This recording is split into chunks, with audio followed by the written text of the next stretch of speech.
I guess the cliché way to start this would be to say I thought I had a great marriage, only to be completely blindsided by my wife's betrayal. But the truth is, things had been falling apart for a while. What really shocked me wasn't just the affair. It was that my wife actually believed I'd just roll over and accept her disrespect, that I'd let her humiliate me without a fight. People tend to mistake kindness for weakness. That's what this really comes down to. Let me back up and introduce myself. My name's Mark Reynolds. I'm 42 years old, and I've been married to Lisa for 20 years. She just turned 40.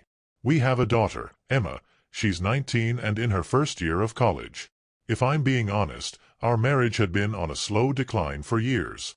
Lisa had grown distant, uninterested. We still had moments of intimacy, but they were becoming rare. I think hitting 40 and facing the reality of an empty house pushed her over the edge. Unfortunately, it was Emma who discovered the first real proof that something was seriously wrong. She was home for Christmas break, and on her last day before heading back to school, she needed a computer. I was using mine, so I told her to grab the spare laptop from the closet. As far as I knew, it hadn't been touched since Lisa got a new one for her birthday a few months back. About 30 minutes later, Emma stormed into my office, holding the laptop like it was radioactive. "Dad," she snapped, "what kind of kinky stuff are you into?" I blinked, completely confused. "What? I mean, all these adult videos you've been watching, and what's up with all the holding crap?" She shoved the laptop in front of me, the screen displaying an untitled folder filled with videos. I clicked on a few, and my stomach dropped. They were, well, let's just say they were extreme. "I can't believe you're into this stuff," Emma said, her face twisted in disgust. I turned to her. "How do you even know about this? You're only 19. She rolled her eyes. "Come on, Dad. I'm not a kid." Seeing those videos had me completely stunned. My first instinct was to check the folder again. But then it hit me, this was Lisa's laptop. She was the only one who had ever used it. Emma and I kept digging, clicking through more folders. In another one, we found a collection of articles, stuff about how to manipulate your husband into being submissive. That's when I realized this wasn't just recent. These files had been sitting there for months. We still had about an hour before Lisa was due home, so I had an idea. "Let's check her new computer," I said. Emma nodded and went to grab it while I shut down the old laptop. But the moment she brought it back, she frowned. "This won't work. She has it password protected." I gave her a small grin and motioned for her to follow me into the bedroom, Lisa's makeshift office. Underneath one of the desk drawers, I pulled out a folded sheet of paper. "Your mom isn't great at remembering passwords," I explained.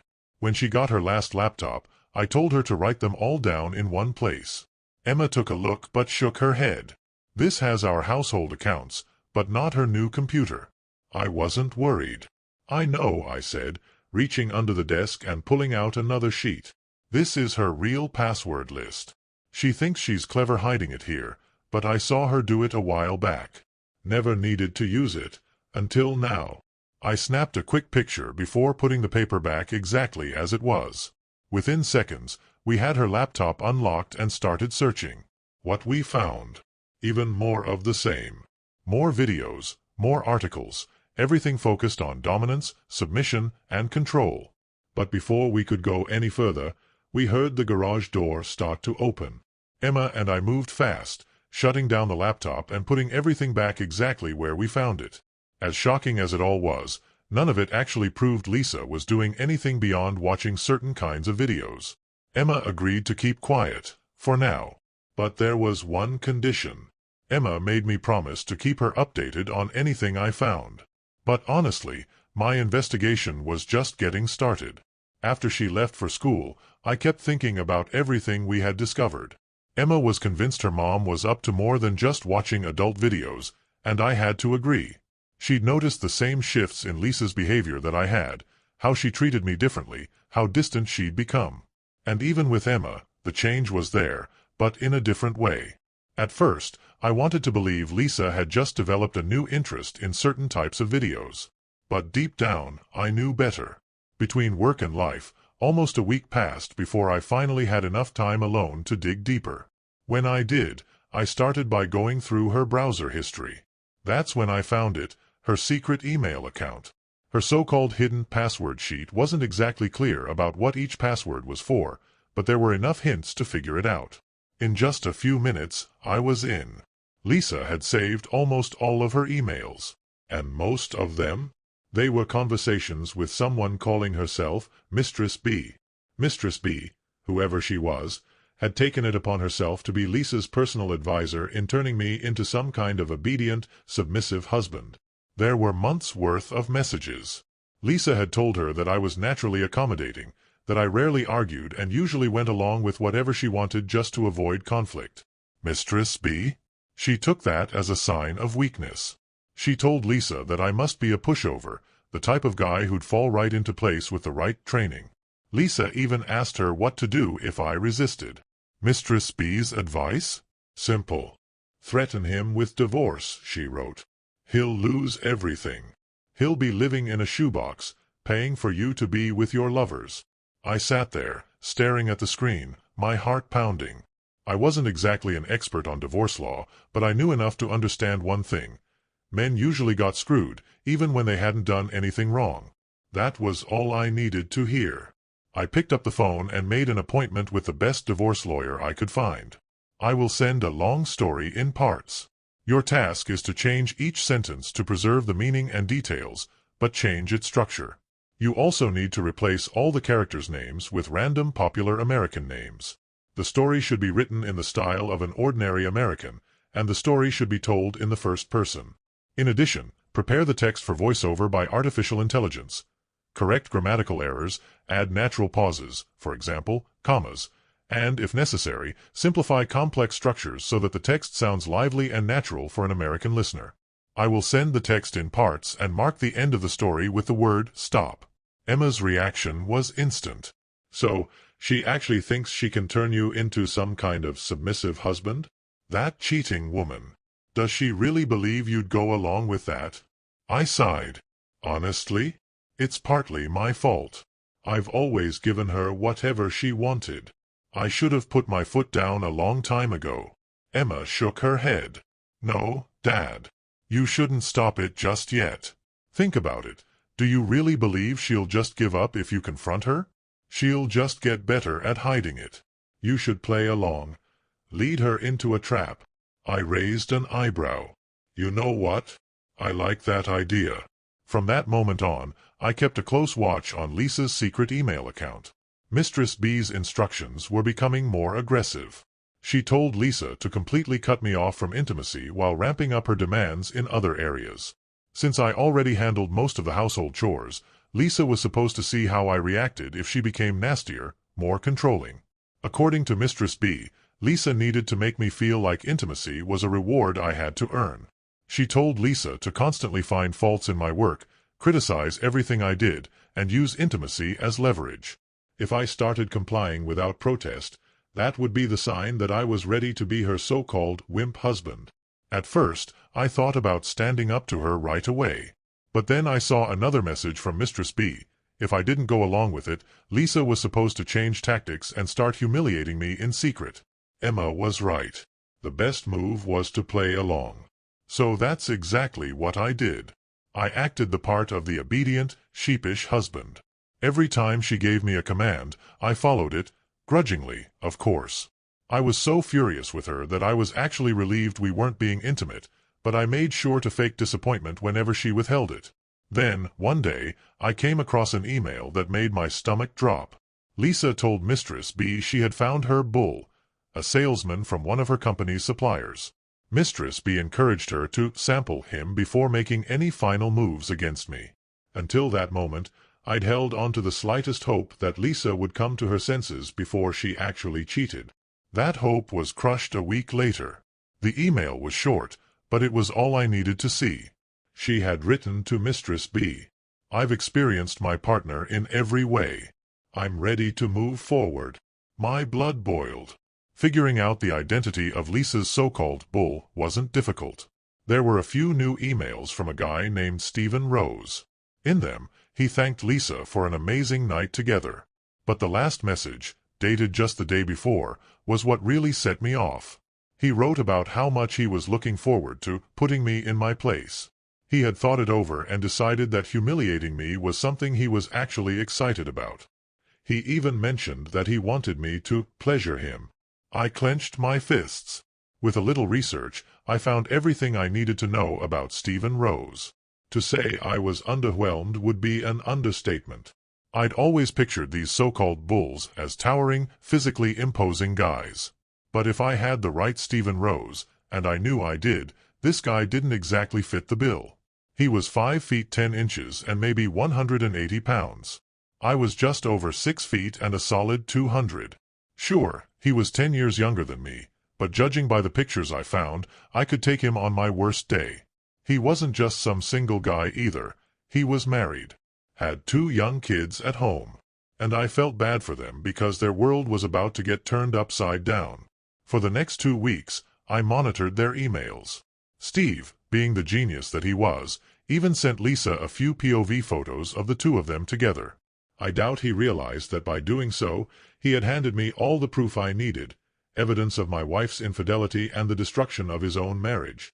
Then, the email I'd been waiting for finally arrived. Lisa messaged Mistress B, saying she was ready to move forward with her plan. She believed I was fully conditioned, and that Steve was completely on board. Friday night was the night. That's when she was planning to lay out her new rules for me, right before Steve arrived. If I didn't immediately agree to her terms, she was going to pull the divorce card, threatening to take everything. She even mentioned that she had a special gift to put me in my place. Mistress B assured Lisa that, based on how easily I had complied with all of her previous humiliating demands, I wouldn't resist.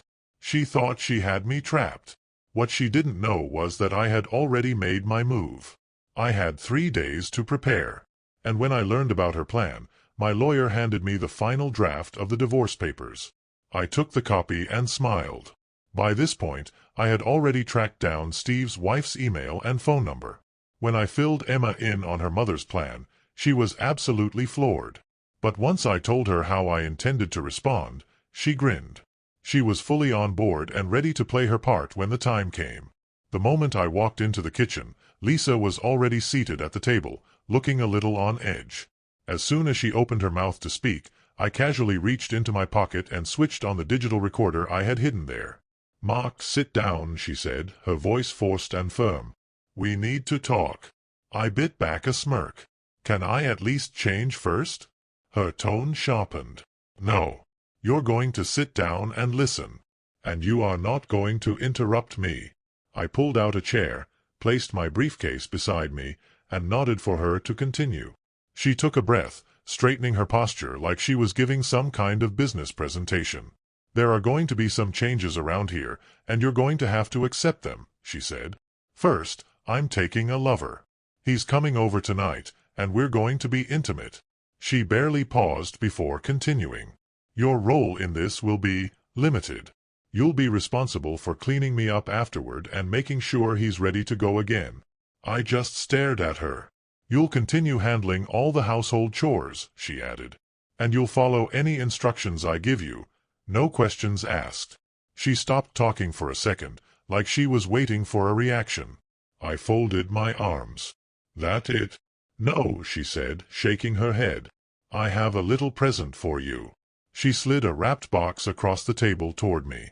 "You'll start wearing this immediately. You'll wear it all the time, and I'll be the only one with the key. Go ahead. Open it." I picked up the box and unwrapped it. Inside was a chastity cage. I'd seen a few of these before in the videos she had saved on her computer. Lifting it up, I examined it for a moment before glancing at her. "You finished?" Lisa took a breath, her confidence starting to crack. "I know this is a big adjustment, but you'll get used to it. And you'll do as you're told." Her fingers drummed against the table. She was starting to look nervous now, probably because I wasn't reacting the way she expected. "I should warn you," she added. "If you refuse, there will be consequences." I couldn't help myself. I let out a small chuckle. "Are you done?" I asked again. She nodded, hesitantly. I leaned forward. "Aren't you supposed to tell me that if I don't go along with this, you'll—" "Oh, right," I said, leaning back in my chair. "This is the part where you tell me that if I don't go along with your plan, you'll divorce me, take everything I've worked for, and leave me living in a shoebox." Lisa hesitated for a second before nodding. "Well, yeah. Those are some of the consequences." Her voice wavered, not quite as confident as before. "So, it's in your best interest to just accept it." I didn't say a word. Instead, I casually pulled out my phone, tapped a few buttons, and sent the pre-written email to Steve's wife. Then I dialed Emma. "Hey, sweetheart," I said, my tone light but deliberate. She just laid down the law. You won't believe this, but she actually handed me a chastity cage and told me I have to wear it. Lisa's face turned pale. She straightened in her chair, trying to regain control. "Put the phone down," she snapped. "Who the hell are you talking to?" I met her eyes and gave her a sharp, cold glare. "I better let you go, honey," I said into the phone. "I have something to take care of." I set the phone down on the table, then, without breaking eye contact, I slammed my palm against the surface, hard enough to make Lisa flinch. "Never," I said, my voice low and steady, "interrupt me when I'm talking to my daughter." Lisa stood frozen, her mouth slightly open, completely speechless. Good. I had her full attention. "Now," I continued, "let's go over everything you just told me, just so we're clear." I leaned forward, my tone mocking but firm. "If I understand correctly, your plan is to bring another man into our home tonight, sleep with him, and make me watch. You expect this arrangement to continue, with me staying here as your obedient, caged husband. And if I refuse, you'll divorce me, take half of everything, and leave me with nothing." I tilted my head. "That about right?" Lisa sat up a little straighter, as if she'd regained some confidence. She probably still thought she was in control. "Yes," she said, her voice more firm this time. "That's exactly how it's going to be." I gave a slow, knowing nod. "Got it." Reaching for my briefcase, I placed it on the table and calmly flipped it open. "Pull out your phone," I said. "Call Steve." Her confidence faltered. "What?" "You heard me. Call Steve." She swallowed hard. I don't know what you're talking about." "Who's Steve?" I shook my head and sighed. Grabbing the phone from her hand, I quickly punched in her passcode, one I already knew. Then, without hesitation, I scrolled through her contacts, found Steve's number, and tapped it. I put the call on speaker. "Hey, Steve," I said, my voice dripping with sarcasm. "It's your buddy. You know, her husband." Lisa's face drained of color. And just like that, the game had changed. Steve picked up on the first ring. "Hey, baby," he said, laughing. "How'd the wimp take it? Is he ready?" I smirked. "Sorry, Steve, but this isn't baby. This is the wimp. And I've got a few questions for you." Silence. "When you started sleeping with my wife, did you happen to mention that you were married? You know, with 2 little kids at home." I glanced at Lisa, whose face had gone completely pale. Her expression told me all I needed to know. "Guess not," I continued. "More importantly, did you bother telling your wife where you'd be spending the evening?" Nothing but dead air on the other end of the line. "Didn't think so," I said. "Don't worry, though, I went ahead and handled that for you. I'm sure she'll take it well." I leaned back in my chair. "Oh, and thanks for the photos of you and my wife. Really solid proof of what's been going on. I imagine your wife will find them useful in her divorce." "I know I'll be using them in mine." There was a sudden burst of anger on the other end. "You son of a—" "I'll kill you." I let out a slow, deliberate sigh. "Oh my," I said, shaking my head. That almost sounded like a threat. Without breaking eye contact with Lisa, I reached into my briefcase and pulled out my handgun. The moment she saw it, Lisa let out a panicked shriek. "Be quiet," I said firmly, my voice low and steady. "I'm talking to your bull right now." I brought the phone back to my ear. "Tell me, Steve, are you familiar with firearms?" I pulled back the slide, chambering around. The distinct clack-clack echoed through the room.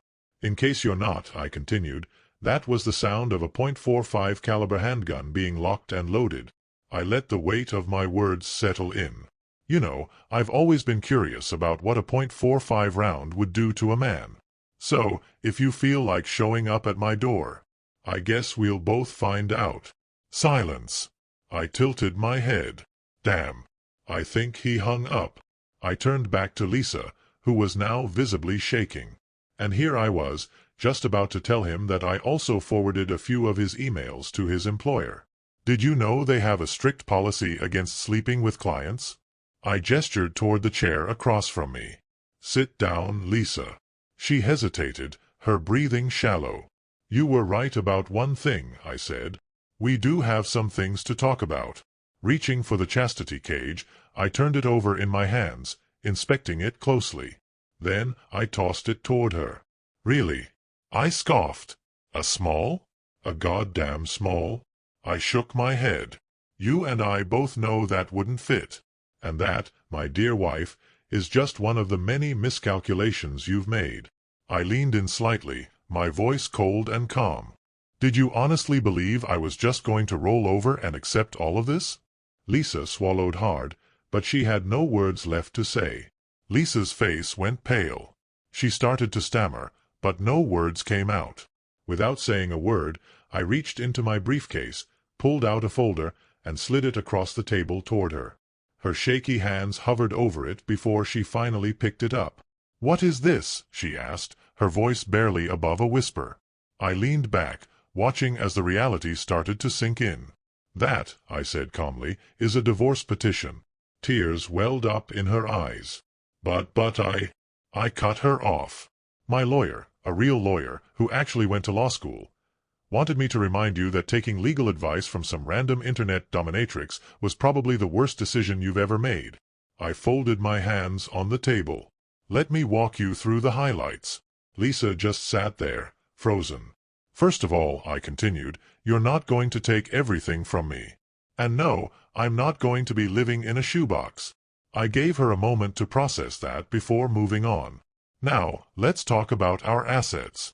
I'm sure your little online mentor told you that you'd get everything. Hate to break it to you, but that's not how it works. We live in a 50-50 state. That means everything we've built during this marriage is split evenly. Lisa swallowed hard. Did you happen to tell Mistress B about that very successful business you own? I asked, tilting my head. She blinked, silent. I didn't think so, I smirked. Well, here's the deal. Since your company was built during our marriage, I'm entitled to half. And, if I remember correctly, that last business evaluation you had done for your loan valued the company at $1 million. Lisa gripped the edge of the table, her knuckles turning white. I'm demanding $500,000 in cash from the divorce settlement, I stated matter-of-factly. Lisa's lip trembled. But you know that valuation was just to secure the loan. The company doesn't actually have that kind of liquid cash. I shrugged. Wow. That's rough. Guess you might have to sell your business. Her face twisted with panic. Now, on to the next point, I went on. I'm not asking for spousal support. You should be grateful for that, considering that your reported salary, plus all the little perks you've been taking from the company, like the car, the vacations, and everything else, actually puts you at least at my income level. That's not true, she snapped. You know I make less than you. I let out a slow, exaggerated sigh. There you go again, I said. Listening to some internet woman instead of actual legal professionals. Your salary isn't just your paycheck, Lisa. It includes everything your business pays for. The car, the travel, the business perks. When you add it all up, guess what? You're making more than me. Her face crumbled as she realized what I was saying was true. I sat back and gave her a knowing look. What a shame, I said. You might actually have to sell your business just to settle your debt to me. Lisa's hands curled into fists. You planned this, you son of a... I held up a finger. Let me stop you right there. I leaned forward, locking eyes with her. I didn't plan any of this. I'm just reacting to your plan. I let the words hang in the air for a moment before finishing with, so tell me, Lisa, how's your plan working out so far? Tears spilled down her cheeks. Her whole body shook. Her voice broke as she choked out, I don't want a... Lisa's voice cracked as she pleaded, "I don't want a divorce. Isn't there some way we can fix this?" I let out a sharp laugh. "Fix this? Are you out of your damn mind?" I shook my head, my frustration boiling over. "You were planning to lock me in a cage. You thought you could turn me into some kind of submissive pet while you paraded around with your little bull. And now that it's all blowing up in your face, you want to fix it." I leaned forward, my voice turning ice-cold. "I don't know what made you lose your mind, Lisa. But I do know one thing. I'm done." She sobbed harder. "Mark, I'm sorry. I was just looking for something new. I got caught up in the excitement. Please, can we just forget all of this? I see how wrong I was." I tilted my head. "You wanted excitement? Oh, don't worry, Lisa. You're about to get excitement." I gestured toward the divorce papers on the table. "It's going to be so exciting when you have to stand in front of a judge and explain why your husband walked out on you." I smiled bitterly. "It's going to be thrilling when you have to look your family in the eye and admit what kind of cheating woman you've become." I leaned back in my chair. "And let's not forget the grand finale. You selling your business to pay me off." I spread my arms wide. "Look at all this excitement you're about to have, Lisa." She kept crying, insisting over and over that she never meant for it to turn out this way. That she was sorry. That she wanted to make things right. I wasn't interested in hearing any of it. She'd been sobbing for over an hour when there was a sudden violent pounding on the front door. Boom, boom, boom. The force of it rattled the walls. I already knew who it was. Calmly, I reached for my .45 and headed toward the door. Before I even got there, a furious voice bellowed from the other side. "Open the door, you son of a—" I exhaled, backing away from the door as I pulled out my phone. I dialed 911 and pressed the speaker button. "Yes, I need police assistance at my home immediately," I said, keeping my voice steady. "My wife's boyfriend is at my front door, threatening me. I don't know if he's armed, but I am. If he forces his way in, I will defend myself." I set the phone down on the table, leaving the call connected. Then I raised my voice. "Steve, get the hell away from my door," I shouted. "The cops are on their way." The pounding grew louder, harder. Boom, boom, boom. It was clear he wasn't planning to leave quietly. Steve's voice was wild with rage. "I'm gonna kill you," he roared, still pounding on the door. For a split second, I was tempted to unlock the deadbolt, let him force his way in so I could put him down in self-defense. But before I could even consider it, I heard the wail of sirens coming down the street.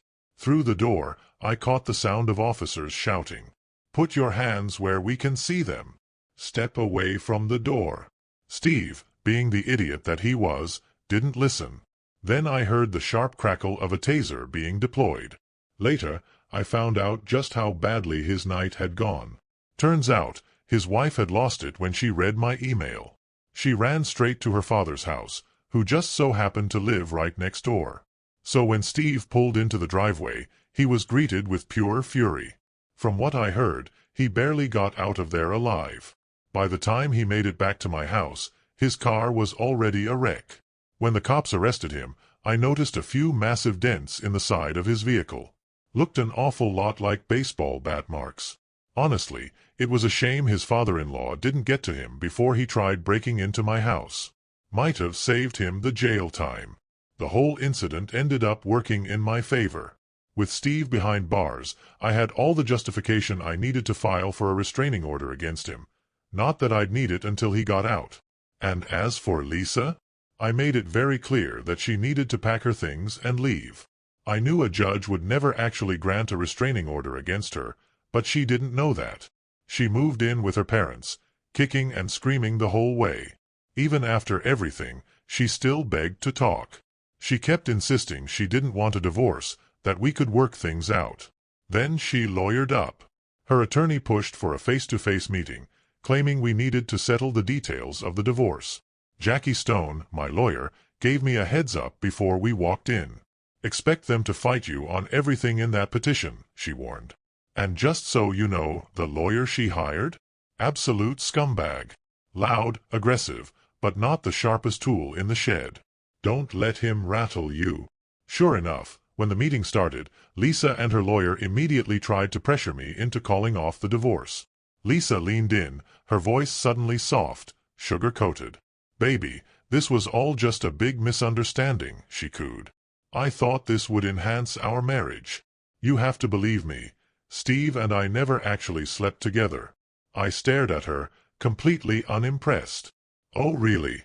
I asked, arching an eyebrow. Because I knew she was lying. Lisa sat across from me, her eyes wide and desperate. "I never cheated on you," she insisted. I just stared at her, silent. I wanted to see how far she'd take the lie. That's when her sleazy lawyer jumped in. "Mr. Reynolds," he said, leaning forward with a smug grin, "we're willing to put all of this nonsense behind us and even forgive you for making these baseless accusations against Mrs. Reynolds. But if you insist on proceeding with this divorce, we'll have no choice but to countersue for slandering her good name." I couldn't help it, I laughed. Turning to my lawyer, I smirked. "You called it.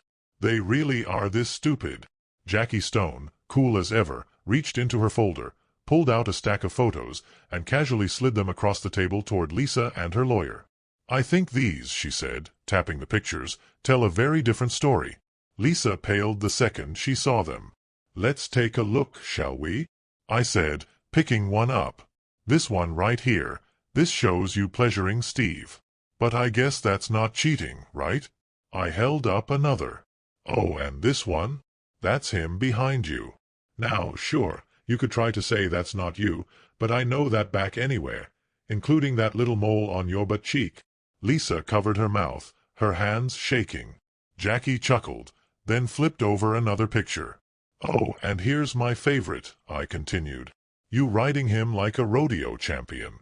Gotta say, Steve takes some pretty decent photos." I leaned in, locking eyes with Lisa. Did my future ex-wife conveniently forget to mention that I have all of these, thanks to her so-called bull? Lisa's lawyer was frantically flipping through the pictures, his face twisting with frustration. I smirked and slid another photo across the table. "Oh, and here's a little bonus," I added. "That's the chastity cage she wanted to lock me in." I sat back, shaking my head. "No, Lisa, I will not forgive or forget. This divorce is happening. You can fight it all you want, but I'm done." Lisa and her lawyer immediately started whispering. It was clear she hadn't told him about the photos. I sat back and listened, catching bits and pieces of their hushed conversation. "He said he had pictures," Lisa hissed, panicking. But I didn't believe him. I had my eyes closed. I wasn't watching him while we...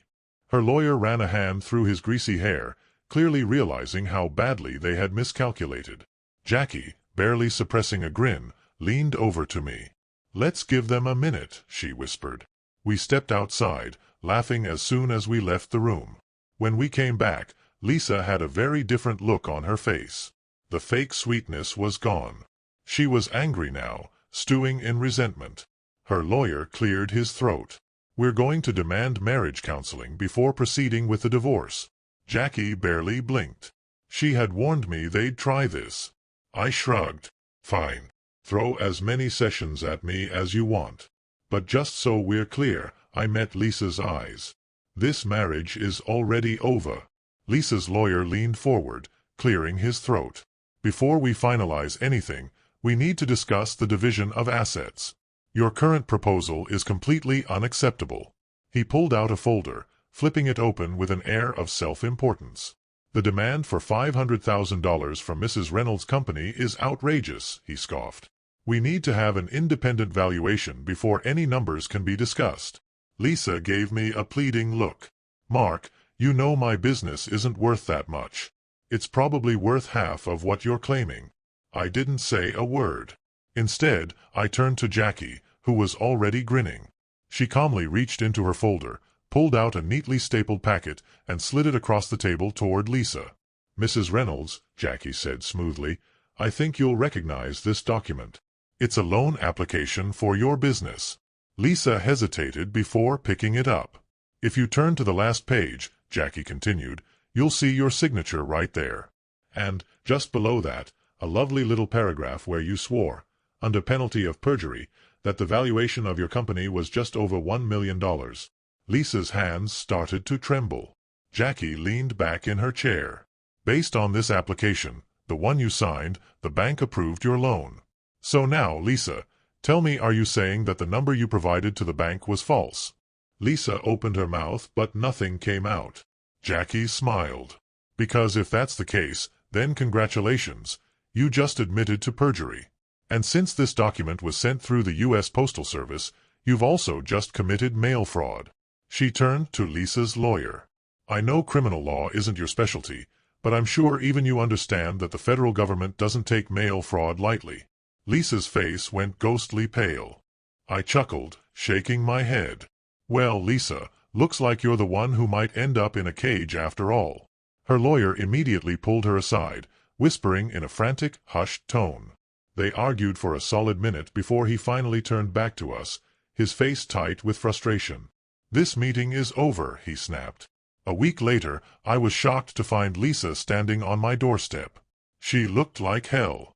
Her hair was a mess, her eyes red and swollen, like she hadn't slept in days. Mark, please, she whispered. We need to talk. I leaned against the doorframe, arms crossed. Didn't we already do that? I asked. You know the night you planned to make me. I led Lisa into the kitchen and motioned for her to sit at the same table where everything had unraveled. So, I said, crossing my arms. What do you want to talk about? She wiped at her tear-streaked face, her voice shaky. Mark, I can't do this anymore. I was wrong, so stupid. She took a deep breath, her shoulders slumping. I'm losing everything. My mind, my daughter. Robin won't even talk to me. Every time I call, she just says I'm a cheating woman and hangs up. I stayed silent, letting her continue. My business is falling apart, and now you're trying to send me to jail, she whispered. My parents are furious. I overheard my dad telling my mom he doesn't even want me in the house anymore. And Steve's wife? She showed up at their place, screaming at my mom, telling her she was going to kick my back. I raised an eyebrow. Sounds to me like you're just getting exactly what you deserve, I said, my voice calm. Isn't it exciting? Lisa's tears flowed harder. You wouldn't really have me arrested, would you? She asked, her voice barely above a whisper. I exhaled slowly. Lisa, I'm not the one who would be sending you to jail. Just like I wasn't the one who put myself in this situation. I tilted my head. Your actions led you here. I leaned forward slightly. Wasn't it you who wanted to put me in a cage? Looks like the key is in someone else's hands now. She shook her head. I got caught up in the excitement of everything I was seeing online, she admitted. That woman, Mistress B, she told me you'd enjoy it. She said that since you did all the household chores without complaining, it meant you liked being dominated. I let out a dry chuckle. Or maybe I was just a good husband trying to make his wife happy. Lisa lowered her head, silent. I sighed. Lisa, I'm not backing down. Drop the marriage counseling demand and start looking for a buyer for your business. With no argument left, she fired her sleazy lawyer and hired someone more realistic. Her new attorney told her the truth. She was fighting a losing battle. 2 months later, we were back in Jackie's office. Lisa looked exhausted, like she hadn't slept in weeks. Jackie gave me a quick update. She's selling the business. After paying off debts, she'll walk away with $400,000. Their first offer was to split it. We pushed for more. Lisa's lawyer finally handed over a folder. My client agrees to your terms. Mr. Reynolds gets the house, both parties keep their retirement accounts, and the bank accounts stay split evenly. Once the business sale is finalized, Mr. Reynolds will receive $320,000. Jackie nodded. And I assume we don't need to document that little loan valuation issue? Her lawyer stiffened. That won't be necessary. Jackie smirked. Good. With that, it was over. Lisa wiped her tears. Mark, can we talk? I nodded, and everyone else left the room. She took a shaky breath. I know I can't fix this, but can you at least help with Robin? She won't even talk to me. I exhaled. What did you expect? You tried to cage me and parade other men through our home. Robin sees you for what you are. Lisa swallowed hard. There's nothing I can do to change how she feels, I added. That's on you. A few seconds later, she dropped her head and walked out. I almost asked how she was enjoying all the excitement she created. But I didn't. I'd done enough. That's how it ended. Did it take a turn you didn't see coming? Let's talk about it in the comments. And if you enjoyed this, hit that like button. Subscribe and turn on notifications. I've got plenty more stories coming your way. Thanks for watching. See you in the next one.